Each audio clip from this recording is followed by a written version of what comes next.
দর্শক, খাওয়ার পরিস্থিতির খবর জানবো আমরা নেত্রকোনা থেকে। হানিফুল্লাহ আকাশ আমার সঙ্গে যুক্ত হয়েছেন। আকাশ, তুমুল বৃষ্টি হচ্ছে, এই বৃষ্টি নিশ্চয়ই কৃষকদের মনে চিন্তার ভাঁজ ফেলে দিবে। সব মিলে একটু সার্বিক পরিস্থিতিটি জানতে চাই।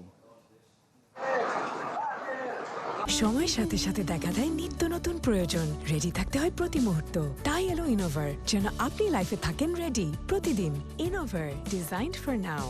তানভীর, আজকে ভোর রাত থেকে কিন্তু নেত্রকোনায় বৃষ্টি হচ্ছিল।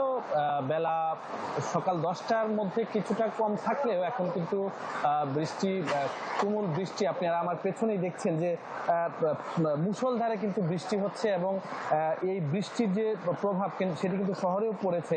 তার মানে বুঝতেই পারছেন হাওড় এলাকার যে কৃষক যারা রয়েছে তারা কিন্তু একেবারেই একটি ভয়ের মধ্যে আছে, আতঙ্কের মধ্যে আছে।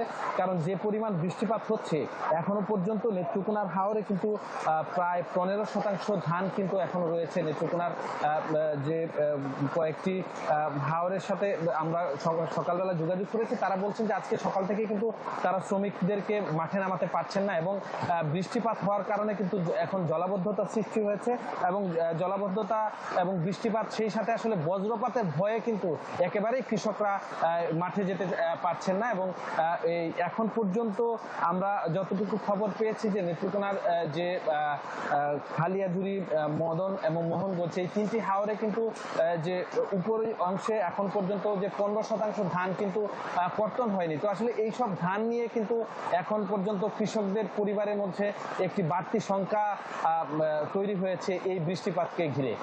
তানভীর। আকাশ, ধন্যবাদ আপনাকে। হানিফুল্লাহ আকাশ যুক্ত হয়েছিলেন নেত্রকোনা থেকে।